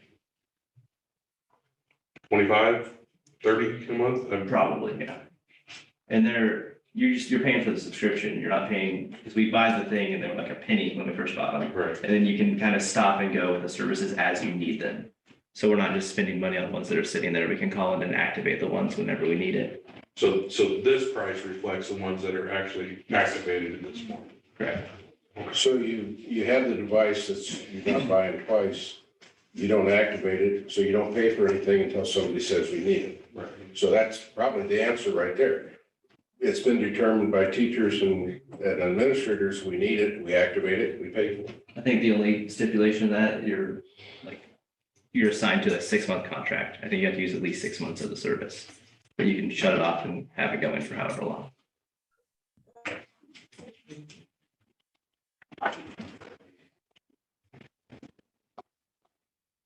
I guess I need to But reference. that's a good question. I mean, that's, I'm sitting here thinking, what should our policy be for the virtual academy? What should it be for those kinds of things? I think that you raise a very valid question. It's not something I've zeroed in on. I don't know how you create policies for that. I just have to be open. Practices. But I should say board policy. handbook policies. it's decisions that we make in educating kids, like books, turning on the lights and practices, but this is something that we make those decisions on. as needed. As needed, and I'd like to think that we don't turn hotspots on if we don't have somebody that needs them. I was looking back at our information. So the hotspots that Cameron was referring to that we paid a penny for, those are no more. I think that we've had the perception, not we, us as a district, but, nationwide, that maybe COVID's gone. And so a lot of the companies that we were working with before have no longer and are no longer providing the discounts for us. And Lockridge is a complete example. So while, we really enjoyed the service, we've had reports from parents from our more outer lying areas that the service was sort of sketchy at best. And so it was either a very discounted price for them, or it's increased now. And so I think Mr. Rubel said this earlier, we do have students that are learning remotely, whether it is through the virtual academy or being quarantined. and we've offered them the opportunity of being connected.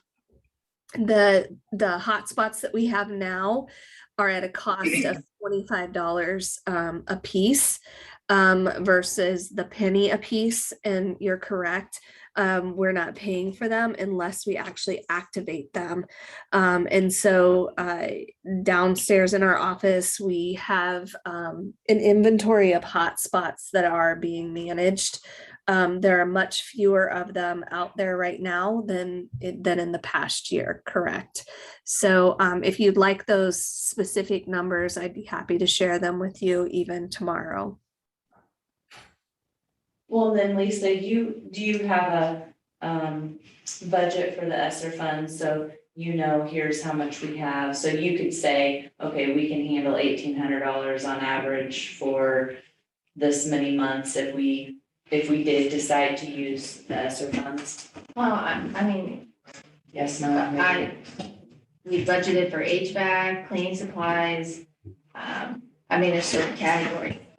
If I have to take that, it's gonna come from one of those areas. So you've already allotted each Yeah, dollar. We, out of those gear dollars, we have a balance in there, there's like 6,000. 6,000.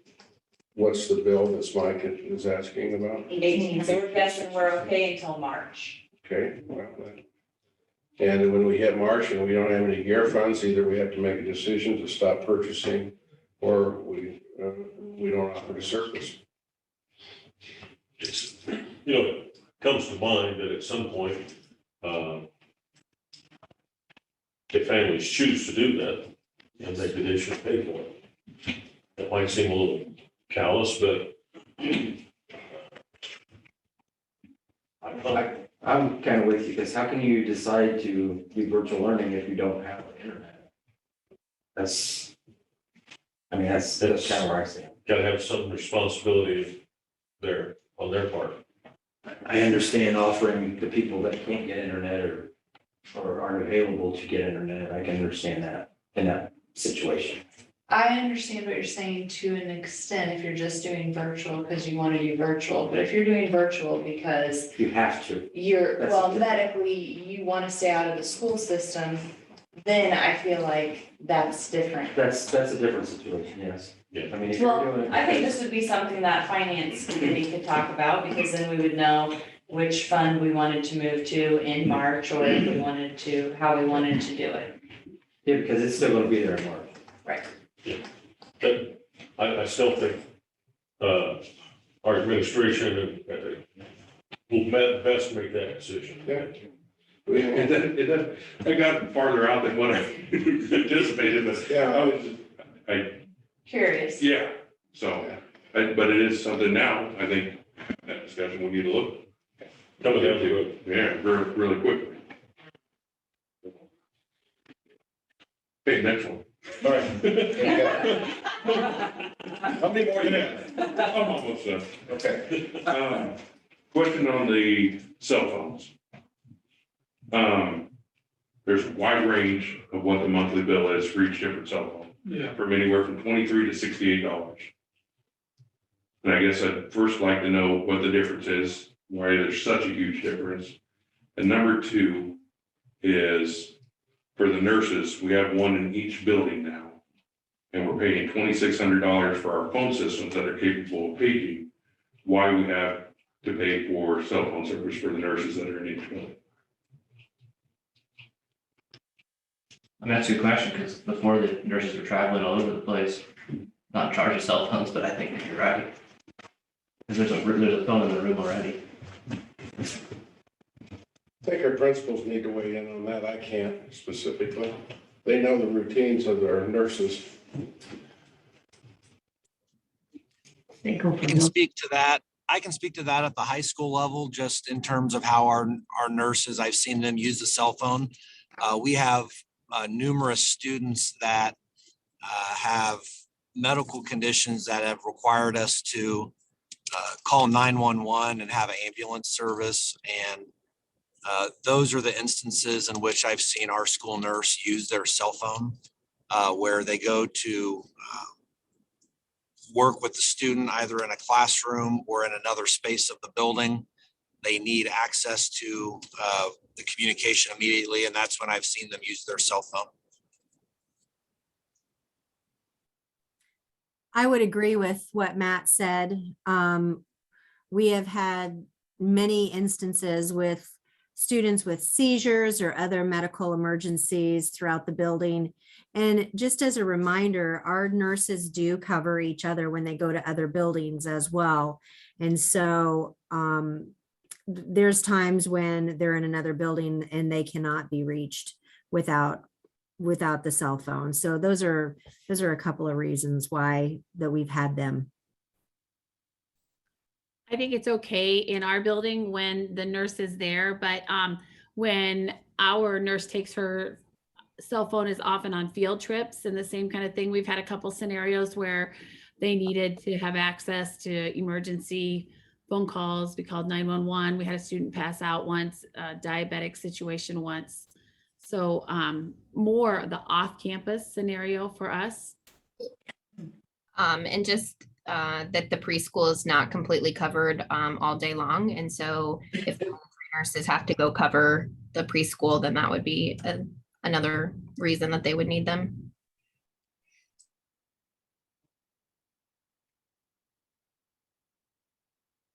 The bill difference, I think, is when they get new phones. To add on. But I'll look into it. So each one's on a different plan, or? I think the district was on a like grandfathered in plan. The last time that we sent someone up to get one, they put them on a new plan, but keeping the old plan for the other, it was a confusing thing, but it's the monthly payment for the phone. So, yeah, I don't know. All I know is because I got a business phone contract, and every time you change something, it changes everything. And you can have, I can see how phones would have different prices. So once the phone's paid for, then that rate goes down, it goes cheaper. I think some people are actually operating, maybe not now, on the old phones, and so some of the new ones are the smartphones. Yeah, I think there's still even maybe a flip phone being used by one of them. No, our nurse has a flip phone. Okay, maybe more than one. Yeah. And it's the phone that they use to call parents. We were without a phone system as we co-located in the Hill for 6 months. And so until, mid to late November, our nurse didn't even have an office phone. None of us had office phones working well. So. You're saying that your phone system, our phone system is not working properly? No, they were. No. Recently during construction, okay. The Hill's one of the, if you're gonna get a tour, the Hill's one of the rooms. They're referring to a room in the building, so. Well, I guess I can remember a time when we didn't have cell phones and a nurse seemed to function. So, and I know that we've spent quite a bit of money on a rather elaborate phone system. So, I hear what they're saying, and maybe they're making a valid point. But it does raise a question in my mind also. But if your kid was the kid that had an issue and the nurse didn't have a phone close to them, then you would be having a difference. There's one in every room. One in every room. But we got more fragile students than we, Yeah. in your day, you hid those people in closets and didn't send them to school. So where it's a different world, I think. I'll tell you from a professional standpoint. I could go back and look at the 911 calls that have been made from the school system. And I guarantee 90% of them are from the secretaries. And not the nurses. So are you questioning that we have too many cell phones out there? No, I was just, again, raising the point. I don't, we're spending $2,600 on this phone system that we have in our school system. There's a phone in every single room. Teachers or nurses are at every single building. And when I saw the difference in the prices, I started checking into it. It doesn't seem to make a lot of sense to me. Because I know who calls 911 or who calls for an ambulance. And 90% of the time it's the secretary. But all these explanations make sense. They do. But I've had the same concern why there's such a variety of prices there. It's been like that for 2 or 3 years. So I guess, not to take anything away, but I see the 911 calls and I know who calls in. And so I don't buy they called in an emergency because I see that. So to me, that's not a valid excuse or a valid reason. What we could do is take the cell phones away from all the nurses and just see what happens. If you want to do that, we'll just take them away. Well, we're running this as a business because that's what it is. Yeah. Okay? Yeah. And I also, But I we see got a this, safety no, just a issue. second, Tom. We've got I a see- safety issue. just a second. We've got a safety here as an issue in the services that I think our nurses really believe they need those, and I think the principals think that they need those, but, so I'm done. Go ahead. So I think then at that point, then I need to see more nurses call 911 when there's seizures and things like that, and not contacting the or the secretaries in the office to call 911 because then it's not that big of an emergency. Okay. So do we have any idea how many cell phones we have at the district council? You know, in general. Well, all the nurses do. Nurses. Yeah, how many do we have, Cameron? I said I have one, I can have one. 8. Are we talking 10, 20, you know? I don't know. It's Are we- a list that's in your bills, Sarah. No, I don't. It's 8. I don't have one. It's 8. 8? It's the list that's in your bills. Okay. I just don't know what page he's on, so. You want the number of cell phones? We'll get the number of cell No, phones. it sounds like. And we can give you a list of who has them. It's right here. It's on page 19 of the bills. Okay. Their names are on there? Yeah, that's why I brought up the question. Okay. Well, and the question was, do we need all the cell phones? Yes. Okay. How about you and I take this one on? We'll work through this one. Because I have some thoughts. I don't have more written. I have some thoughts. So the challenge is deciding whether we have enough cell phone, whether we have too many cell phones. Is that the question again? I have some thoughts. It's really correct. Okay. See, I disagree with the statement that we're running a business. We're running a government agency, and there's different approaches, there's different situations. I don't want us ever compared to a business, because we're not.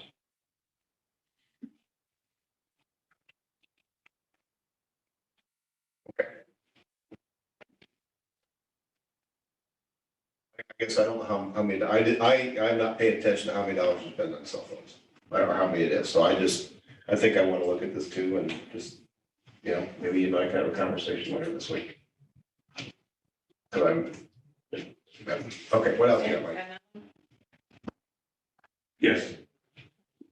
What is the power of that we're paying somebody? What page are we on so we can find? That one. It may have been a late edition.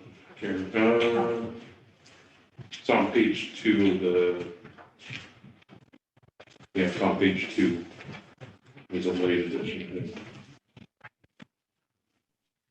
Ironman School Power Up. Howard. I don't know where you're at. What's your question? What it is? What it is. I guess. Okay, we can answer that. And because I see there's this power up payment, and then there's an additional one for pay per diem, same fee. Lisa, do you want to address that, or do you want It's Karen. Karen?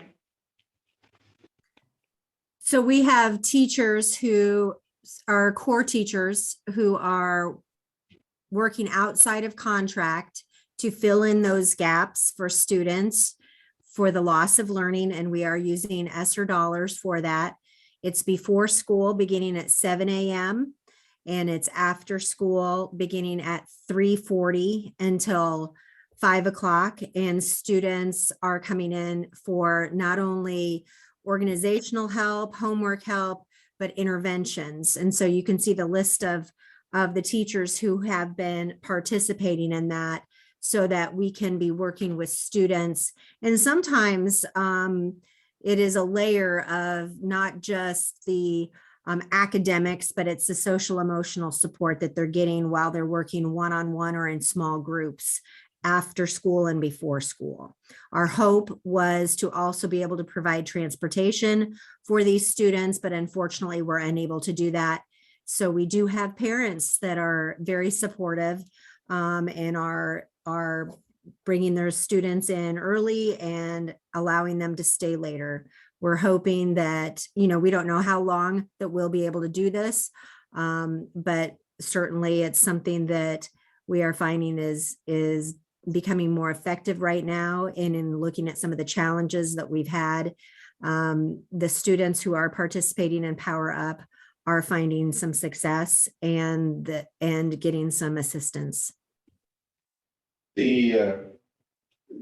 Lisa, when we received ESSER dollars by law, we had to dedicate 20% of those dollars for building principals. Is that where this is being coded to out of the middle school? So it's being coded out of ESSER dollars. And by law, we had to take 20%, dedicate it to student achievement.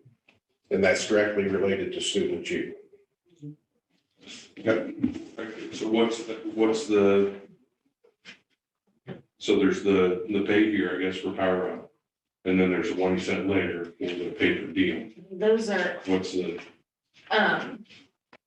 those are type sheets that came in just today, so we just wanted to give them one. It's the same thing, it's just not for different people? for different times.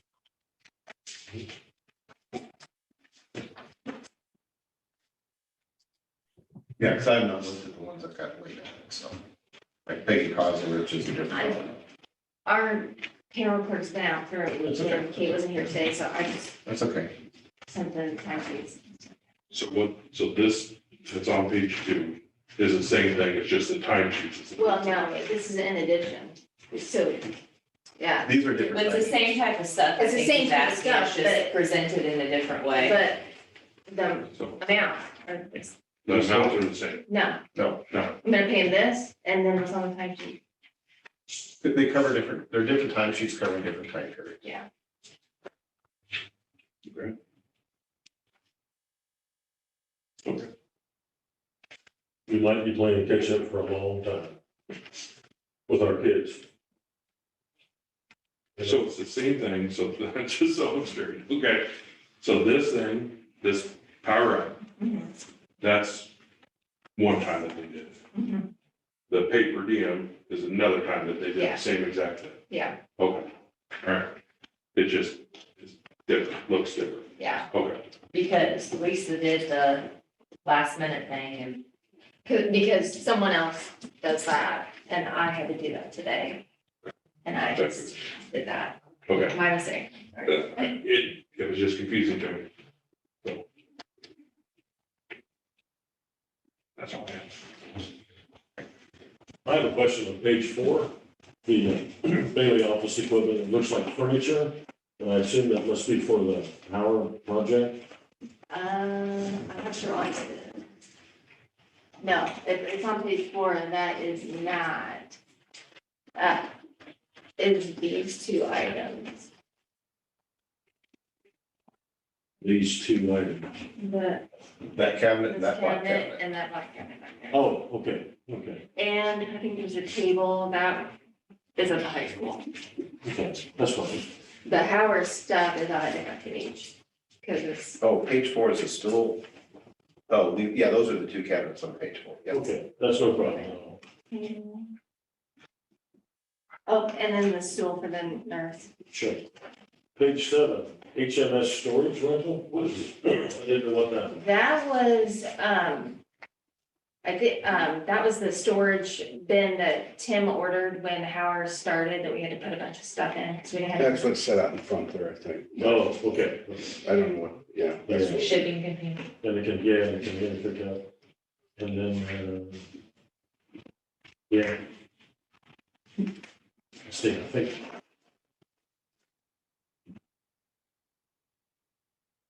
On page 35, Bailey's office equipment again, is that, That is all.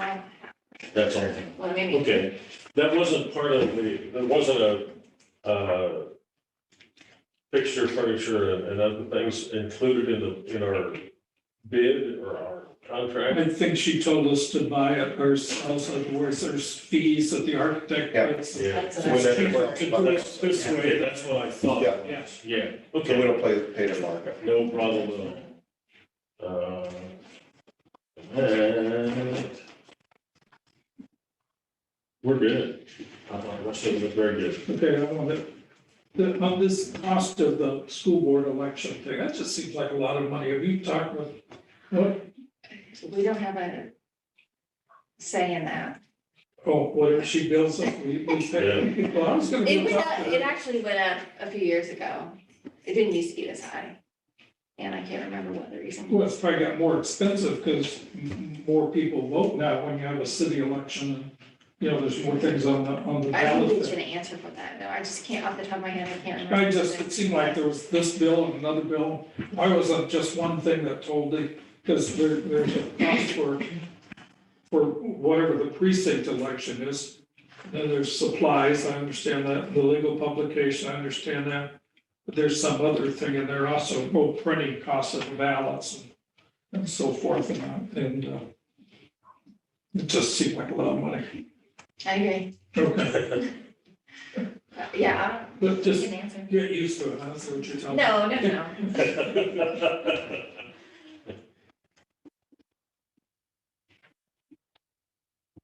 Okay, anything else on financial reports?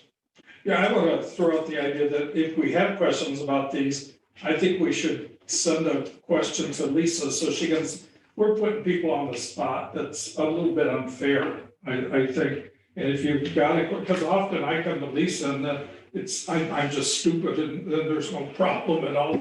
But sometimes there's a real question there a little bit. I think if we got it to people ahead of time and they had time to think about it, we would get good information. Although tonight was good information, I'm not being critical of that at all. When you say ahead of time, we get our work packets on Thursday. Yeah, I know there's not much time. That doesn't give a lot of time, and even if you get it to Lisa on Monday. Yeah, her getting those other, that's true. I often just go see Lisa and say, explain this to me. And she does.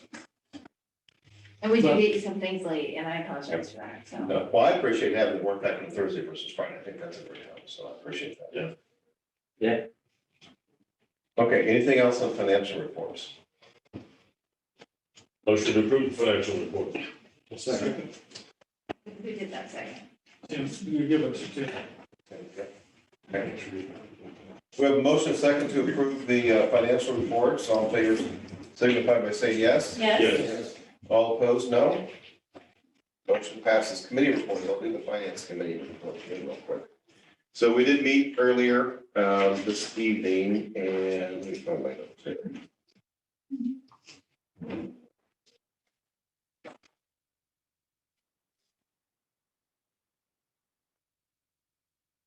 I don't know this piece of paper somewhere. There it is. Other things we talked about, we did talk about, you know, the needed to appoint somebody to the finance committee meeting. We've taken care of that. Thanks, Tim, for doing that. Then we talked about, you know, combining the two negotiation committees or the two salary and the negotiating committee. So we've already taken care of that one, but that was discussed. And as Tom spoke earlier, we're gonna have Matt Gillespie come in January and help us with the 5-year projection. Would that be a board meeting or a work session? I'd say we do both. Okay. But I haven't contacted Matt, so. See if I can schedule. Yeah, see if he's a bit, but that was, we probably would be able to schedule. Okay. Finance committee. Okay. And carry it over for his. Yeah. 20-minute presentation to the entire board. Yeah. The next item that we talked about was teacher negotiations for the year. And again, we discussed who should be on the committee and we've already settled that in this meeting. We don't know what state supplemental aid will be. Tom's starting to get some means that we think this is what the projection could be, but then the revenue estimating committee came up with a different number today. And with everything else that's going to deal with the legislation money, we're probably not going to know probably till March. But that number will be tied into teacher negotiations, which we expect probably to happen in February, March. What the finance committee is going to do is start work on January on that, on those projections. And then the last thing Tom brought up, and I would like to get consensus from the board to do this, is as we're going to hire new positions and we're putting some postings out there in positions, we being the district, that there is a move afoot, not just in industry, but also within education, is for hiring and signing bonuses. And so as we discuss that, you know, Brooke and I, and you can speak your mind too, Brooke, on this one, but we both thought it was in the best interest of the district that we give Tom some latitude for offering when necessary, not necessarily every position, for critical positions, sign-on bonuses between probably $3,000 to $5,000, and it would probably be for 3 to 4 positions. I can tell you that if you go anywhere in town, look, there's hiring bonuses for factory hourly people, which in my days in manufacturing, that is unheard of.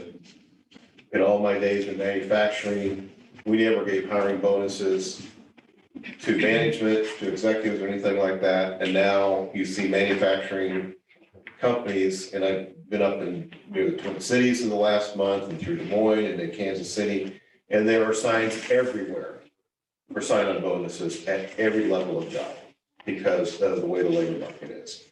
So I think it is in the best interest of getting and supporting Tom is that if, and we just have to do this by consensus, there's no motion or anything, but is to give Tom has a spending authority already established by policy that he can spend up to $10,000 as he thinks is in the best interest of the district. Is that the right way to put it?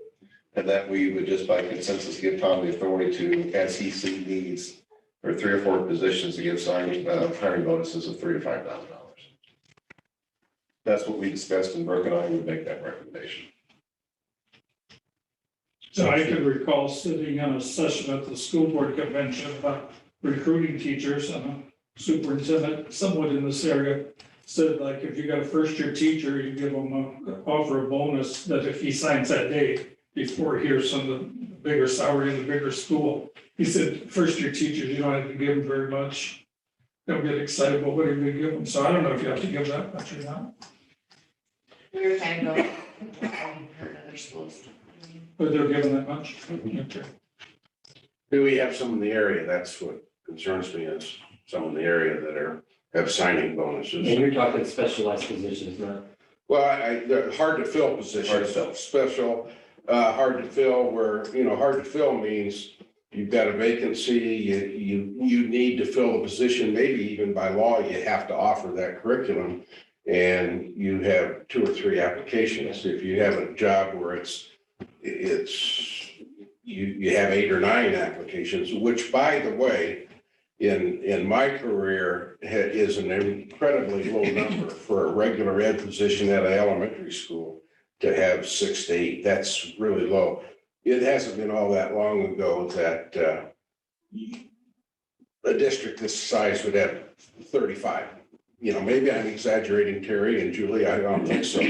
So and the other thing that's, well, anyway, I won't go into the deep weeds on it, but when we run into a situation where we think we've struck a chord with a really good applicant and we start going back and forth and they say, well, I'm sure interested, when you gonna let me know? And we say, well, do you have anything else on the line? Well, yes, I'm supposed to let District X know by Tuesday. I mean, those scenarios happen, so we want to be able to respond now, if in fact we need to sweeten the pot a little bit. We won't do it unless, you know, we really think we need to do it. And there's always a downside to anything like this. You know, you could hire 2 people the same year And one you didn't need to give a signing bonus. And the other one you needed to give a signing bonus, and they both end up being in your organization. And they say, well, sure, nice that the signing bonus they gave us, and the other one says, well, I didn't get one. Well, I mean, that's just there's no sense in not it being in denial of those types of things, but you have to fill your positions. The other thing I would say is that, and I don't want to alarm people, but there's some pretty significant forecasting that I'm hearing about and reading about in terms of the number of people that are going into education. For a variety of reasons, people going into public service, because it's different and it's tough and it's demanding. So how do you remedy that and how do you respond to that? Well, you compensate as best you can. Now, you can't spend more money than you have. So I don't know, I probably got too far, but it would help us to know that if there were some situations that we had some incentive money to sign with us, it would help us potentially. I don't have an example at this moment. This has always been a tough one for me, since people started, not just school systems, but workforce in general. It's always a tough one for me. The world's changed.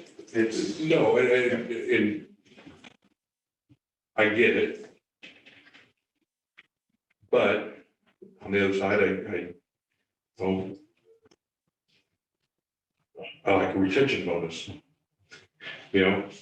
for the ones that have stayed, kind of thing. So it's a toss up with me. But I tell you, wages are rising, hiring people is harder. And it's all out there. I mean, all you have to do is pay attention to the news and drive around the morning and look at all the signs. And I don't think that education is any different, because you're still trying to hire people and human beings, and I think it's something that we really need to spend time with. One of the ones that I find interesting is not in the education world, but it's in the nursing world. And where, I've read and seen where nurses will fly across the country to work 4 straight days at a phenomenal amount because they can't find nurses. Travel nurses is big business. Yeah, it's big business. And so, yeah, I think it is part of it. We have to be able to manage it. And you just got to use good judgment in terms of who you think you need to offer a bonus to. In some cases, it won't be the answer, because they're going to say, I don't want to move to Southern Iowa. My parents live close to Decorah, and I want to live close to them. So. The open positions that we have already advertised for, how are those coming along? Well, we haven't had any applications for vocal music. And for the middle school math, I think Karen Swanson said we had 7 or 8. Karen, what was the middle school math? I think we have 6. Okay.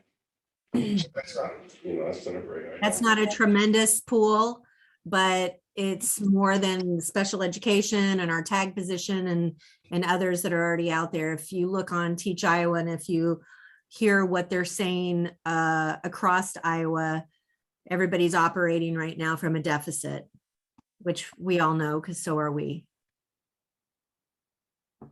The one position we won't fill, so, but that's in accordance with our 5-year plan. So, we'll just keep working at it. And sometimes we switch our strategies a little bit more because of the uniqueness of a position.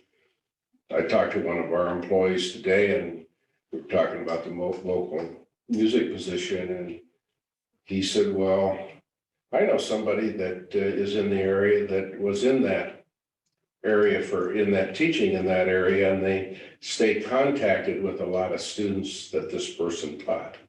Therefore, you know how that goes. You have connections, and And it sometimes helps. So you just, it's a different ballgame. You know, there's another method to this. It doesn't involve posting a position, but it involves stealing a position. You find someone you like, and you go after it. You contact them. I don't know that ever happens in the education field, but Definitely does. People that we got last year because of that. so, you know, that's and giving Tom the latitude to spend some money, I think, do whatever you gotta do, right? Yeah, well, I'm hired to take care of Centerville kids. That's it. Stay with it. That signing bonus has the potential to create some resentment. I'm going back a long time. Missouri didn't have a salary schedule, maybe they still don't, I don't know, but anyway, a friend of mine agreed to teach for $7,000. During the course of the year, he found another first-year teacher agreed to work for $7,300. So he said, I just did $300 less work. There was a little resentment there that a salary schedule sort of get through it. Professional quarterbacks make a hell of a lot more money than an offensive guard, so you Yeah. can look at it any way you want to. There's some tackles that make more than some quarterbacks. I don't know, I don't think so. All right, challenge accepted, I'll find it. Left tackles. Yeah, left tackle. You're not, that would be good. This would be fun. You find me a left tackle that's making more money than a starting quarterback. I think I'm a little off task. I don't think we need much money on this. All right, let's bring it back, Bear in mind, the rookies have a salary cap. Yeah, exactly, thank you. Let's bring it back. So do we have consensus to give Tom the authority to do hiring bonuses? I'm good. I'm good. Yes. Consensus, because is it just, I'm up. You can be on the fence. Yep, I'm up, He might, I think you have consensus. Good. And I support it. Thank you. I don't know if the facilities committee has a report out of anything that's going on. Okay, No, we haven't. okay. So, Tom?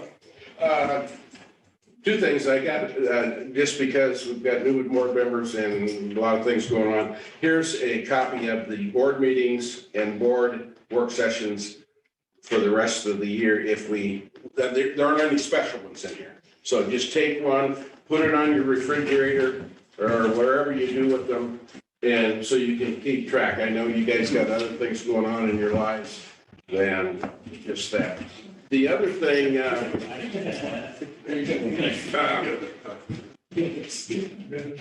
we've gotten, and Rhonda's here on, we've gotten kind of excited about a guy that's going to be coming to our district, Joe Beckman. And it's on January 5th. He's going to be here 2 days, I think. Three of them? Third and the fifth. Third and the fifth. And we've been, as a district and leadership, have been reading this book. So we got you a book, and it's actually something that if you sat down on a Sunday afternoon, 2 consecutive Sunday afternoons, you'd probably read it. And so we want you to have one of these, and we want you to have one of these flyers. And really, the night that we're inviting our community in, Ron, and please don't be shy here. Correct me when I say something wrong, but it's January 5th. I believe that's Wednesday night. Wednesday night at the high school auditorium. We're inviting a cross section of people to come in. I mean, it's a matter of coming in, sit down at 6 o'clock. You'll be done at 7. And I think you'd find it just kind of a good thing to attend if your schedule will allow. What have I forgotten? January 5th. I'm going to give you this, the pretty brochure. One for each of you. Would you take this one to the left, Kevin? Your book, he autographed for you. I gave him names of the board members with the exception of one we didn't know. And so, Bob, we can get that autograph and he's here for you. Here's Brooks. Here's Tim's. And I've got Mike Moore's and Bob's and Chris's in my hand here. So if we come to this, we need to spread out. In the auditorium. Yeah, well, you just need to forgive yourselves. Right, so we'll just, Please come to it, set different parts of the agenda. you understand that? Don't talk about school business, talk about the weather and how good the speaker is, and then you're good. I just want to make sure we're. No, you're right. Okay. So we're gonna start, Mecca's gonna push out on our social media, Facebook and stuff. He sent a video that he recorded specifically for Centerville to invite people to. We're hoping that some of the parents come and community members. He's going to come and do professional development with our staff on the professional development day on the 3rd. Then he's headed back to Prairie City, Monroe, I think, the next day. And then he's coming back to us for our first day back with kids. And he will meet with the different levels of kids in the different buildings and talk to them and share his message of human connection. It's very motivational. All of the administrators, when we went to the school administrator conference in August, heard him.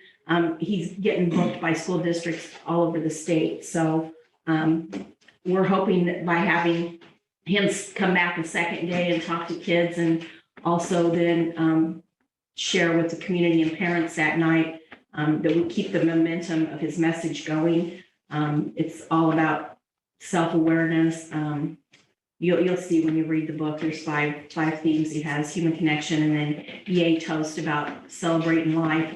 Then we're going to follow up each month. He has a human connection hub, which is his website that's aligned with the social emotional competencies from the Castle company that we use with our conditions of learning survey to promote social emotional learning. And so we're hoping that every month then, January through May, we'll take a section of the book, and we've got a book for each one of our teachers, and we'll do a book study because he has a study guide that goes with the book, and have those discussions and carry that theme throughout the remainder of the year with the kids. And so that's why we want everybody to be involved in the community with these things and promote social emotional well-being. Kind of what the topic is.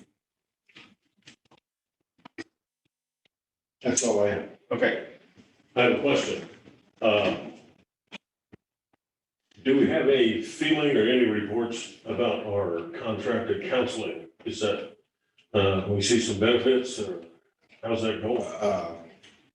I haven't asked that question, Mike, but we can certainly get a report on that. Okay, I'd like to hear something. Sure. Mike across from you saying It's, positive, yeah, I think it's, positive. I've talked with a few kids that It's working. look forward to it.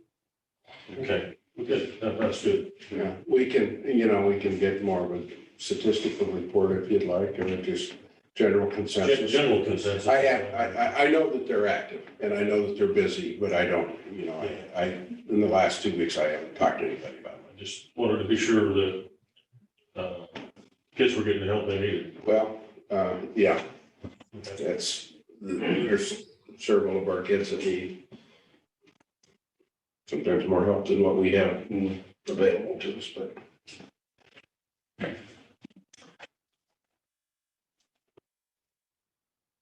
Okay, and if that's all, we entertain a motion to adjourn. Second? All in favor of adjourning, please signify by saying yes. Yes. All opposed, you can stay here alone. Thank you, everybody.